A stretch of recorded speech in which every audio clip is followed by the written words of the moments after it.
Okay, students, now that we are all aware on the definition of the network switch as well as the overview of the network switch, for our next topic, we're going to talk what is the role of the network switch in a network. Now, switches are the most commonly used as the network connection point for hosts at the edge of a network. Now, in the hierarchical internetworking model and similar network architectures, switches are also used deeper in the network to provide connections between the switches at the edge. In switches intended for commercial use, built-in or modular interfaces make it possible to connect different types of networks, including Ethernet, fiber channel, rapid I/O, ITM, ITU-T, G.HN, and the 802.11. Now, this connectivity can be at any of the layers mentioned. While the layer 2 is functionality is adequate for a bandwidth shifting with one technology, interconnecting technology such as the Ethernet and token ring is performed more easily at layer 3 or via routing. Devices that interconnects at the layer 3 are traditionally called routers. Where there is a need for a great deal of analysis of network performance and security, switches may be connected between one routers as places for analytic modules. Now, some vendors or manufacturers of network devices provide firewalls, network intrusion detection, and performance analysis modules that can plug into switch ports. Now, some of these functions may be on a combined modules. Through port mirroring, a switch can also create a mirror image of data that can go to an external device, such as intrusion detection system and packet sniffers. Now, a modern switch may implement power over Ethernet or the PoE, which avoids the need for attached devices such as a VoIP phone or wireless access point to have a separate power supply.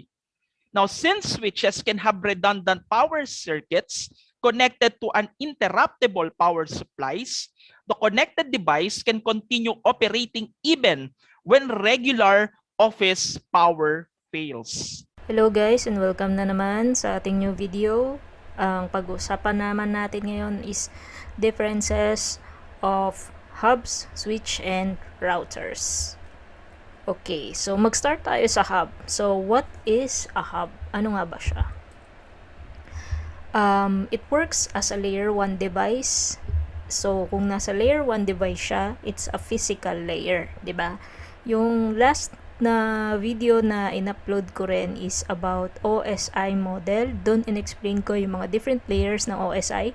So ngayon, si hub is nasa layer 1 device or sa physical layer. Next, ang responsibility ni hub is to connect a network of personal computers together so they can be joined through a central hub or a LAN or a local area network. So, connected lahat ng computers dito sa hub para maging isa silang network or a local area network. The speed transmission is 10 Mbps only. Ang transmission mode niya is half duplex. Ang ibig sabihin ng half duplex is nakaka-receive siya ng data and nakaka-send siya ng data pero hindi niya pwedeng gawin at the same time. So, example nito is parang yung walkie-talkie, 'di ba? Sa walkie-talkie, kaya nating magsalita once, salita muna tayo. Then, yung receiving is pagtapos na tayo magsalita, saka lang niya marireceive yung sinasabi mo. Saka niya pwedeng i-play. Tapos, pag siya naman nagsasalita, hindi mo siya pwedeng pakinggan. Pero pag tapos na siya magsalita, pwede mo na siyang pakinggan ulit. So, hindi siya pwede at the same time. Unlike yung telephone natin ngayon na nagsasalita ako at pwede rin ako makinig sa'yo at the same time, di ba? Parang ganun na example. Non-intelligent device. So, tignan natin bakit siya non-intelligent device. So, how a hub works. So, ganito mag-work ang isang hub. So, pag, kunyari, tingnan nyo tong letter PCA. So, nag-send si PCA ng, wait, nag-send si PCA ng data for PC B lang supposed to be. Pero sinesend niya sa lahat. And parang ito yung mga disadvantage niya, no? Waste of bandwidth. Kasi ang gusto niya lang kausapin is si PCB, pero sinesend niya pa rin yung data sa lahat. Basta sa hub, lahat ng connected sa network makaka-receive ng data. At pag si PCB naman nag-send, tignan nyo PCB nag-send, sinend niya rin, kahit yung reply niya lang is for A, sinend niya rin kay CND. So, waste bandwidth talaga siya. Next, yun nga, yung in-explain ko, half duplex siya, hindi pa siya pwedeng sabay. Katulad nitong example, di ba? One at a time lang. Send, send, tapos receive, tapos saka lang siya magsasend. So, parang hindi siya pwedeng sabay na send and receive. Okay? Half duplex. So, next, switch naman tayo. What is a switch? The switch works in the layer 2 device. So, sa data link layer siya. Okay? So, ang agenda ni switch, same lang din with a hub. To connect a network of personal computers together. Next is, yung speed transmission niya is kaya niya ng minimum of 10 to 1 Gbps. So, wala naman na sigurong nagte-10 Mbps dito, 'di ba? So, lahat na tayo, it's either 100 or 1 Gbps. So, pag nakita kayo ng switch, usually nakalagay dyan Nakalagay dyan kung ilang Mbps yung kaya nila. Pero kapag ang nakita nyo is gigabit switch, understood na yon na 1 Gbps yung kaya nilang speed. Okay? Transmission mode is, though kaya niya ang half duplex, of course, mas kaya niya ang full duplex. It means, kaya niyang mag-send at mag-receive ng data at the same time. So, it doesn't matter kung send or receive, kaya niyang gawin both. So, parang kung paano nag-work ang telepono. Kung paano tayo mag-usap sa telepono, diba? Minsan, nagsasalita tayo tapos naririnig din natin yung kausap natin. Okay? So, full duplex siya. So, kaya niya rin yung half, pero of course, mas gagawin niya yung full duplex. So, it's an intelligent device, of course. Diba? So, tignan natin kung paano siya nag-work. How switch works. So, since intelligent nga siya, pag nag-send si PC1 ng data, papunta sa specific computer na gusto niyang sendan, dun lang siya magsisend. Hindi niya na i-broadcast sa lahat ng computers na nasa network. So, paano niya ginagawa yon? Dahil pag yung mga computers na yan connected dito kay switch, ang ginagawa ni switch is nag-create siya ng isang table kung saan ini-store niya lahat ng MAC address ng device. So, sa PC1, huwag nyo munang pansinin yung VLAN kasi medyo advanced na to pagdating sa networking VLAN. So, usually, ang kinukuha niya dyan is yung kung sa port 1, kung ano yung MAC address ni device, tapos, alam ko may IP address pa yan tapos kung anong type, kung dynamic. Kung dynamic or static, okay? So, next, so yun, 'di ba? Si switch mas intelligent siya kasi alam niya na yung ginagawa niya. Kilala niya lahat ng devices by MAC address. So, kilala niya kung kanino lang dapat i-send at i-receive yung data. So, ang advantages, does not waste bandwidth. So, dito, hindi tayo nag-waste ng bandwidth. Uses full duplex, katulad ng sinabi ko kanina, full duplex na siya, kaya niya mag-send and receive ng data at the same time. And another thing is yung improved security. Hindi ko lang nalagay. Improved security kasi instead na mag-send siya, mag-broadcast siya sa lahat, sa specific PC niya nga lang isa-send at walang makaka-receive na ibang PC yung kung ano man yung sinend ni PC1. So, security yun. Security feature. Next, yung last is yung router. Works as a layer 3 device.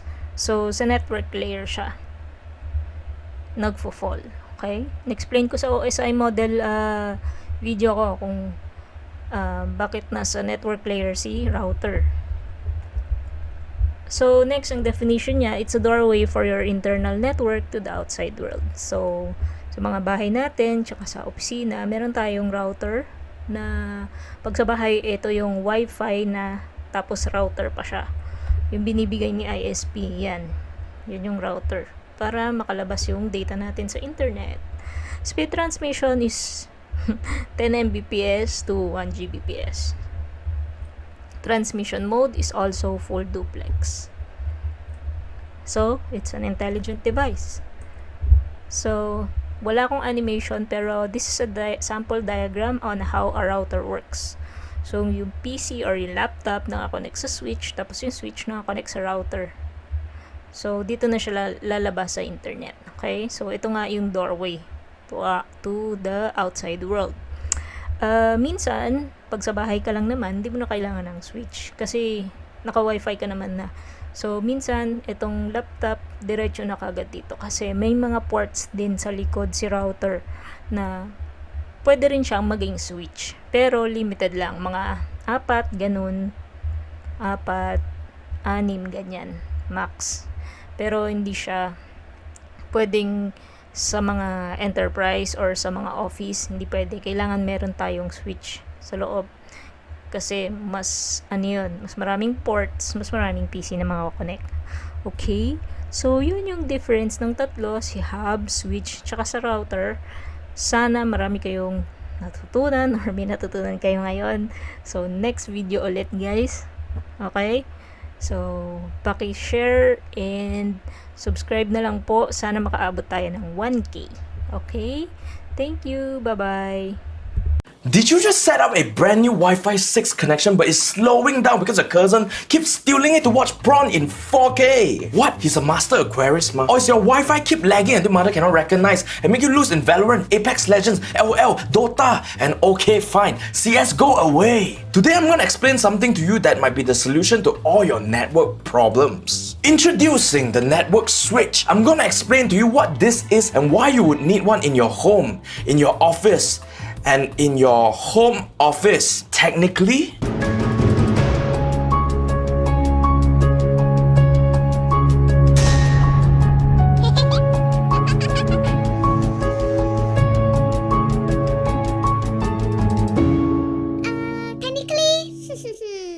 Shane, it's already 2021. Why are you still talking about network switches? Haven't you heard of Wi-Fi? Hold your keyboards, warriors. Yes, Wi-Fi has seen a massive improvement with the newest 802.11ax standard, also known as Wi-Fi 6, capable of theoretical speeds up to 9.6 gigabits per second. But there are still a lot of advantages of a fixed Ethernet connection that is capable of going up to 10 gigabits per second with 10 GBE, but most of the consumer products are still limited to 2.5 gigabits per second or 2.5 GBE. If you're interested to find out more about the differences between Wi-Fi and Ethernet, as well as the differences between a modem, a router, and a switch, leave a comment down below so that we can make a video for you in the future. But here's the TLDR. Wi-Fi 6's maximum bandwidth per device is actually 1.2 gigabits per second and not 9.6 gigabits per second. Number 2, the more devices you have connected to the Wi-Fi network, the slower it's going to be. So it's actually better for you to have more devices wired up so that your devices that can only use Wi-Fi will have a better Wi-Fi experience. Number 3, Wi-Fi speeds drop as you move further away from your router or your access point, which could be a problem if you live in a 25,000 square feet mansion like me. Don't mention it. In number 4, Wi-Fi introduces up to 100 milliseconds of latency, which could be a problem if you're trying to pwn someone in a game. In fact, they will probably pwn you, but not like you have a lot of game anyways. Okay, fine, Ethernet is better than Wi-Fi, but why network switches? To be honest, most of your wireless routers out there only have up to 4 Ethernet ports, and that might seem like a lot to some. If you're in an office or a production studio on a YouTube studio like ours, it's gonna fill up pretty quickly, which brings us to our topic of the day, network switches. First and foremost, what exactly is a network switch? A network switch is a device that operates at the data link level in a computer network, connecting devices using packet switching to enable full duplex communication. So full duplex means that the communication can go both ways at the same time. Basically, a network switch allows all your devices that are wired up to the same network to be able to talk to one another at the same time. Devices like your router, like your computer, like your TV, like your Nest, and all that good stuff. I can never understand how people can talk to one another at the same time. Every time I talk to Elaine and she keep talking back, I cannot understand what she's saying. Maybe the switch is smarter than me. Oi, how dare you, ah? A network switch usually sits here, in between your router and all your other devices. A network switch can come in many sizes. For instance, a tiny 5-port like this, a 12-port like this that is similar to the one that we are using here at Mob House, and it even goes up to 48 ports. Not only do they allow your devices to talk to one another, they also connects them to the internet via an Ethernet connection. But hold on, what's the difference between internet and Ethernet? The internet is a global network that connects computers from all around the world, and it allows you to watch your prawn. While Ethernet refers to the most commonly used wired local area network, also known as LAN. This is an Ethernet cable, and this is what it looks like inside. It's so hot, that's what she said. Ugh. It allows electrical signals to pass through both ways, forming a connection that allows your devices to talk to one another. Another device that you might confuse a switch with is a hub, the older and dumber cousin to the switch. Essentially, in a hub, data from every device is sent out from every port, while a switch only sends out data to the device that asks for it. No wonder they call him Prawn Hub lah! There are two different types of switches, managed switches and unmanaged switches. They can look almost identical, so do pay attention before you buy based on your requirements. In terms of features, the managed switch will have a lot more features. For instance, it has a console port and IP address which can be assigned and configured like this QSW M12088C that we use here at our studio. A managed switch like this will also allow you to manage, configure and monitor the settings of your local area network for things such as control over the LAN traffic, adjust your channel priorities, and generate virtual LANs to segregate the smaller groups of devices to enable better traffic management. Managed switches also offer redundancy features that duplicate and recover your data in the event of a device or network failure. On the other hand, an unmanaged switch is very simple in terms of feature set. It connects your Ethernet devices with a fixed configuration that enables no changes and is frequently used in smaller networks or as an add-on to larger networks. In terms of performance, the managed switch has priority SNMP, which allows you to remotely troubleshoot and fix your network. While the unmanaged switch is plug and play, no settings is required with the inbuilt QoS services. Moving on to security, a managed switch has very advanced security such as the ability to monitor and control your network, to shut it down in case of active threats, protection for data, control and also management plans, but it will require a technician to monitor and operate. While the unmanaged switch will offer you very basic security and is very simple to use. In terms of applications, the managed switch is mostly used in enterprise-sized businesses with larger network scopes, also data centers that need much better control over the network traffic, while the unmanaged switch is mostly used for small businesses, a home and also single office. Of course, the managed switch will be a lot more expensive than the unmanaged switch. Here are some scenarios where a network switch can come in handy. Number 1, you have more wired devices than your router can support. Number 2, you require a stable network connection from your devices to the internet because you need to send huge chunks of data into the internet, for instance, uploading huge 4K videos like what we do here at Mob House. Number 3, you need a stable network connection between your computers or devices on the same network because you're constantly sending huge chunks of files from one device to another. Number 4, you need fast write and read speeds for you to access your NAS and server. For instance, you're editing videos using your server or your NAS the way we do for some of our editors. Here are some of the things that you need to keep in mind when buying your first network switch. Number 1, how many ports do you need? and that will be based on the number of devices that you actually want to hook up. For instance, the QSW11055T only have 5 ports, while this QSW12088C has 12 ports. Number 2, bandwidth specs, because not every Ethernet port is created the same. For instance, our QSWM12088C has 4 10GBE SFP Plus ports and 8 10GBE SFP Plus or RJ45 combo ports, which gives you crazy fast transfer speeds for simultaneous multi-workstation access to larger files, which makes it ideal for video editing and multimedia. Something like this QSW308S, on the other hand, has 3 10GBE SFP Plus ports and 8 gigabit ports, which makes it an affordable way to get into 10 GBE for smaller setups without breaking the bank. Number 3, the form factor. Is it rack mountable or not? Now, all of these QNAP switches that we showed you today comes included with a rack mount kit if you need it, or you can just set it up on any surface in your home or office just like that. Number 4, do you need a managed switch or not? I suggest that before you buy a switch, that you go to the manufacturer's website to make sure that the switch that you're buying is the right one or not, because they will definitely list it up on their website, like here in QNAP's website. And that is everything that you need to know about a network switch from a consumer standpoint. Huge shout out to QNAP for sending over all these switches for us to use as demonstration tools as we explain network switches to you guys. Do consider them the next time you are buying a network switch, because we have been using them in the studio for the past 2 years and they have been nothing short of excellent. Very good. I like it. Now it's time for the comment session that we haven't done in a while, so there's actually quite a lot of comments, especially because of the recent Elizabeth Tan collaboration. But before that, I want to thank all of you guys who actually supported my Make School a Safer Place video.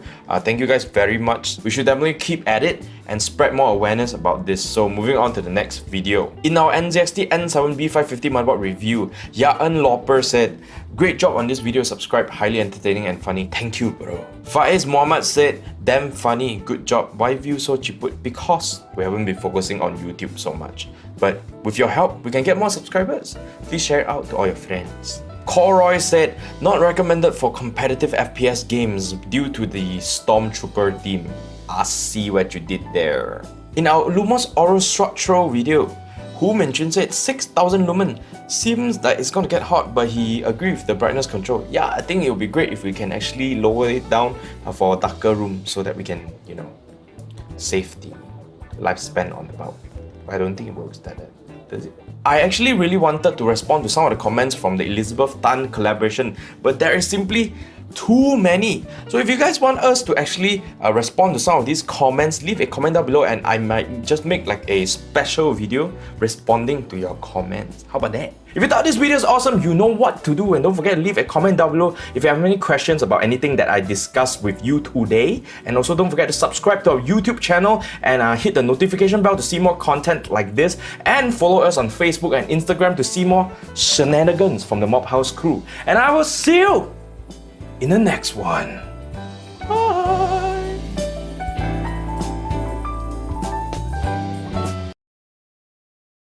Okay, students, for our next topic, we're going to talk about what are the different form factors of a network switch. Now, switches are available in many form factors, including a standalone, desktop units, which are typically intended to be used in a home or office environment outside a wiring closet. A rack-mounted switches for use in an equipment rack for an enclosure. DIN, rail-mounted for use in industrial environments, and small installation switches that are mounted into a cable duct, floor box, or communications tower, as found, for example, in a fiber to the office infrastructures. Now, rack-mounted switches may be standalone units, stackable switches, or large chassis units with swappable line cards.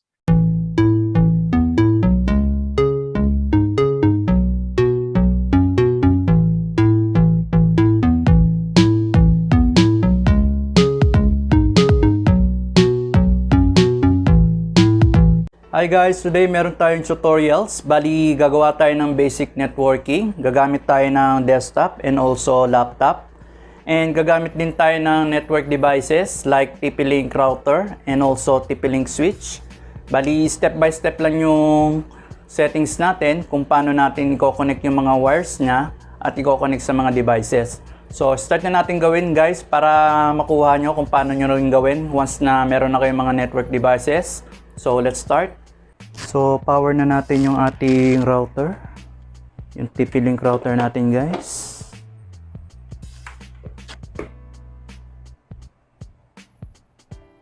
And also yung ating switch.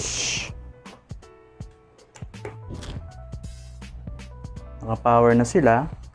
Then, i-connect na natin yung ating ISP. So, ito yung ISP natin guys. Bali, dito sa router natin, i-connect nyo siya dito sa color blue na to, yung wireless LAN natin. And itong 4 na port na to, ito yung ating local connection, yung LAN natin. So, itong ISP natin, i-connect natin dito sa blue port. So, connected na yung ISP natin. Then, meron din tayo ditong extra LAN cable. Bali, magko-connect tayo ng LAN connection. Connect tayo sa LAN connection. I-insert nyo lang dito sa port na to. Kahit saan ditong port guys, pwede natin i-connect. As long as meron tayong internet connection, ISP. Then, itong end ng ating local cable, local LAN port natin, na may, na may ISP na or may internet na to, dito na ngayon natin siya i-distribute sa switch na to guys. Any port din to guys, basta nakasaksak na siya at naka-on na yung LED niya, may connection na sa internet yan. Ayan na guys, operational na siya. May ilaw na siya dito. So, active na yung port natin. Itatry ngayon natin i-connect yung ating desktop. Ito yung desktop natin guys, i-connect naman natin siya sa switch. And by the way, yung operation mode na gagawin natin is access point, AP. So, dito lahat sila sa switch. Ayan guys, umilaw na rin yung sa desktop natin. So, kailangan may internet connection na yung ating desktop. And samahan na rin natin ng connection ng ating laptop. Ito naman yung sa laptop natin guys. I-connect din natin to sa ating switch.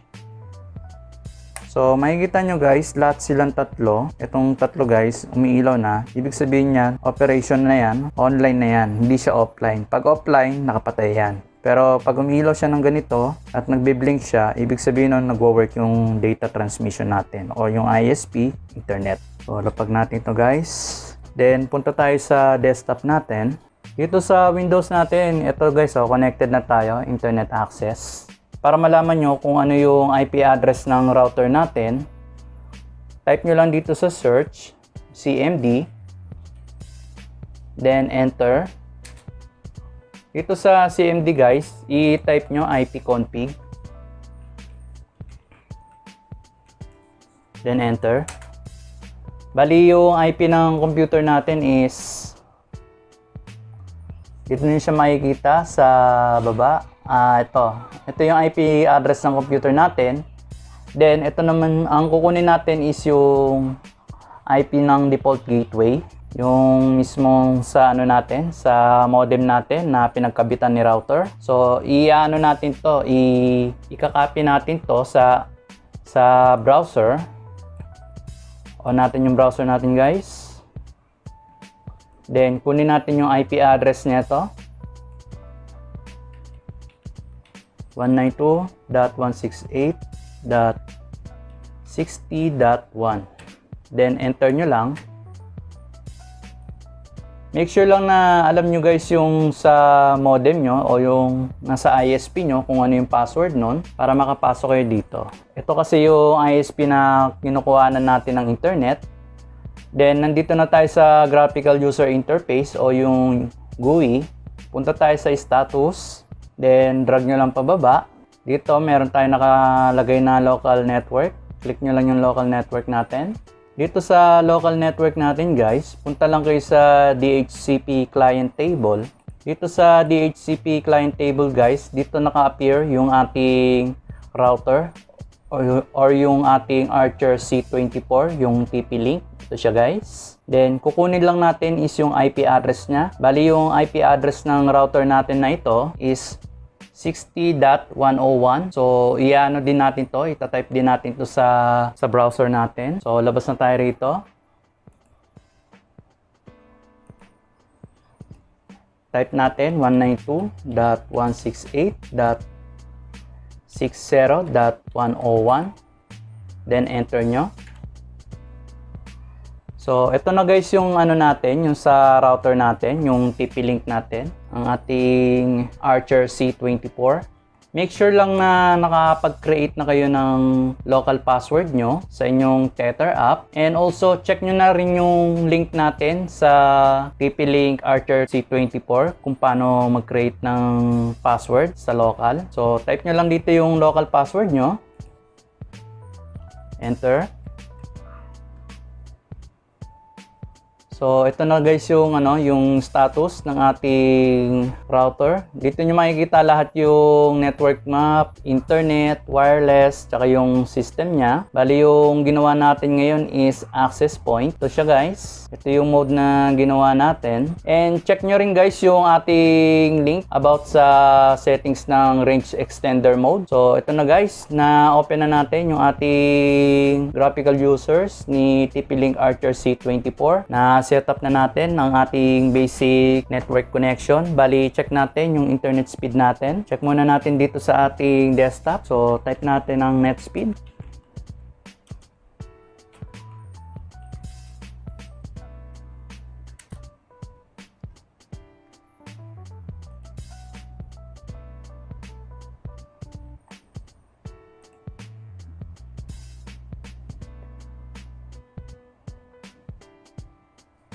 So yun guys, mataas naman yung ating internet connection. Maabot siya ng 40 Mbps pataas. So try naman ngayon natin dito sa isa nating device, itong ating laptop. Bali nakakonect na rin to sa ating switch, dito sa ating TP-Link na switch. Check natin yung internet connection.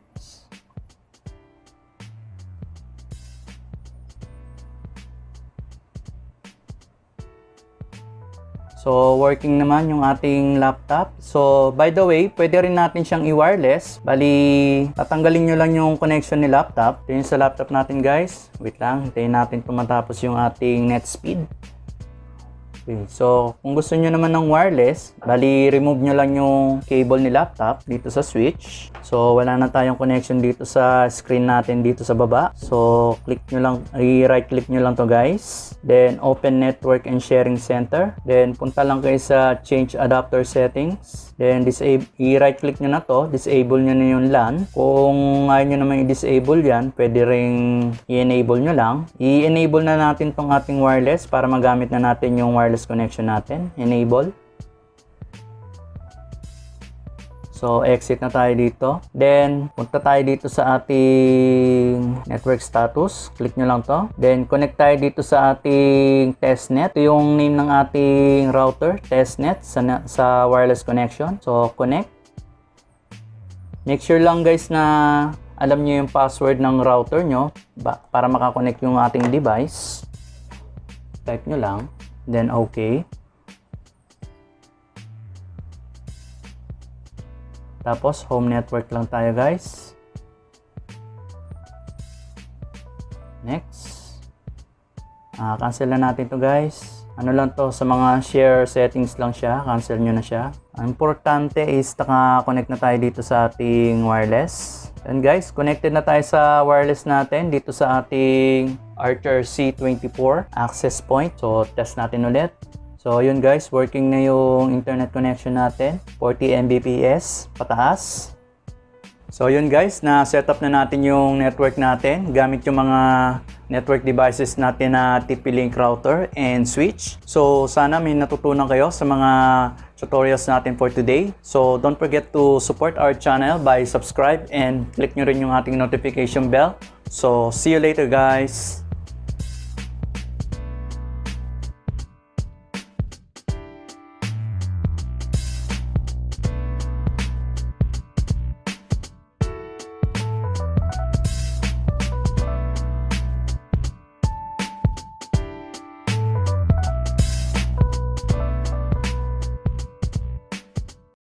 Okay, students, now that we know or we are already aware that switches have different form factors, for our next topic, we're going to study what are the different configurations options that network engineers or we can also use or be applied on our network switches.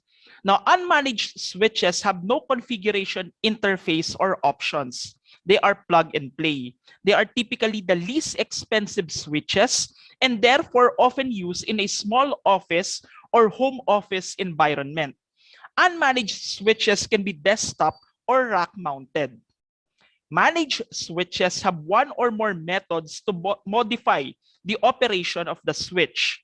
Common management methods include a command line interface or a CLI access via a serial console, telnet or secure shell, or an embedded simple network management protocol or SNMP agent that allows management from a remote console or management station, or a web interface for management from a web browser. Examples of configuration changes that one can do from a managed switch include enabling features such as a spanning tree protocol or port mirroring, setting port bandwidth, creating or modifying VLANs or virtual local area network, and some other management capabilities or management options that any network engineer wishes or wants to configure on its network. Now, two subclasses of managed switches are smart and enterprise managed switches. On the other hand, smart switches, also known as intelligent switches, are managed switch with a limited set of management features. Likewise, web-managed switches are switches that fall into a market niche between unmanaged and managed.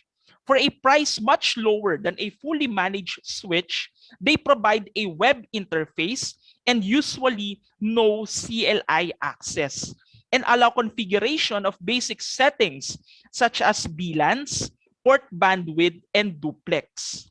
And lastly, enterprise managed switches, also known as managed switches, have a full set of management features that include CLI, SNMP agent, and web interface. They may have additional features to manipulate configurations, such as the ability to display, modify, backup, and restore configurations. Compared with smart switches, enterprise switches have more features that can be customized or optimized and are generally more expensive than smart switches.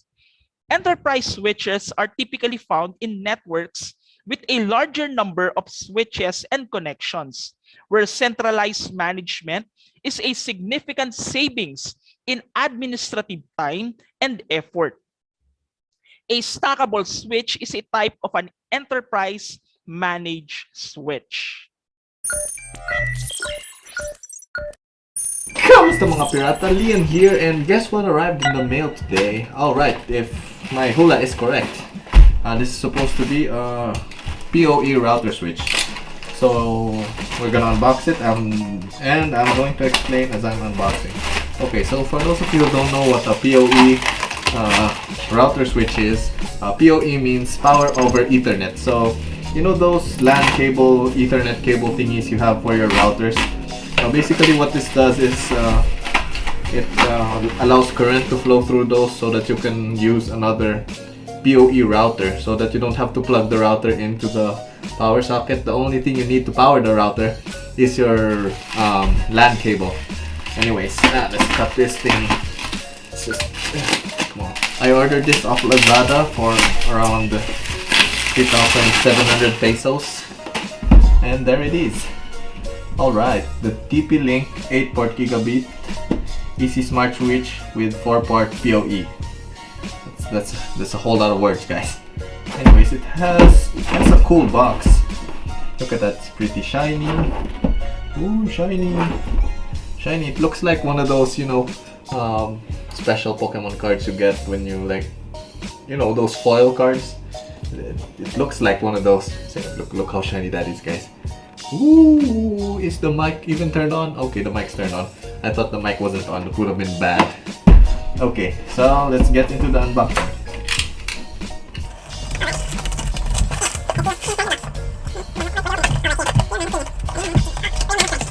All right. So. Oh, it's a box within another box, guys. Let's see what's in this box. Ooh, and there you go. There's like a what's this? It's a tiny CD. The installation guide. Oh, I think this is the manual. Who uses CDs nowadays anyway? And here it is.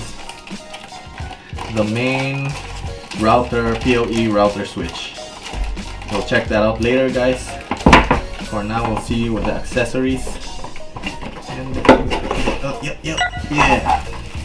Alright, so the accessories are this. Whoa, this is a pretty big power cable. Look at that. This like a meaty power cable.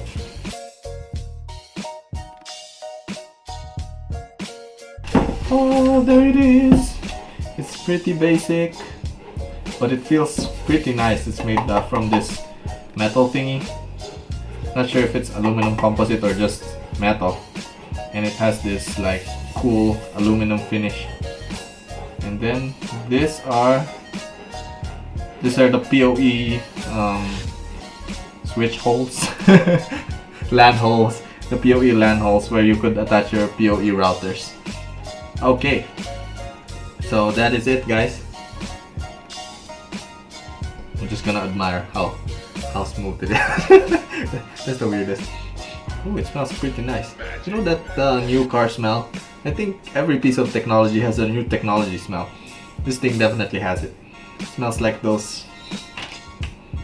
No, it doesn't smell like the plastic. It just smells like new technology, guys. Anyways, that is the TP-Link 8-port gigabit EC smart switch with 4-port PoE. Alright, let's get into installing this, guys. Alright guys, so this is the reason why I wanted to buy one of those PoE router switches and wanted to install PoE routers. Here's why. You see that whole mess of wires right there? And then the plug right there. So when you use a PoE, you wouldn't need that part anymore. Wait, it's focusing on my finger. Okay, you won't need that adapter anymore. Basically, all you'll need is that Ethernet cable and just the router. So it's gonna pretty much clear up all this mess. Alright, back to the installation, guys. Here it is. We'll just read that installation guide later if we have problems trying to make the thingy work. But right now, we're gonna try to plug and play it. So, boom, boom.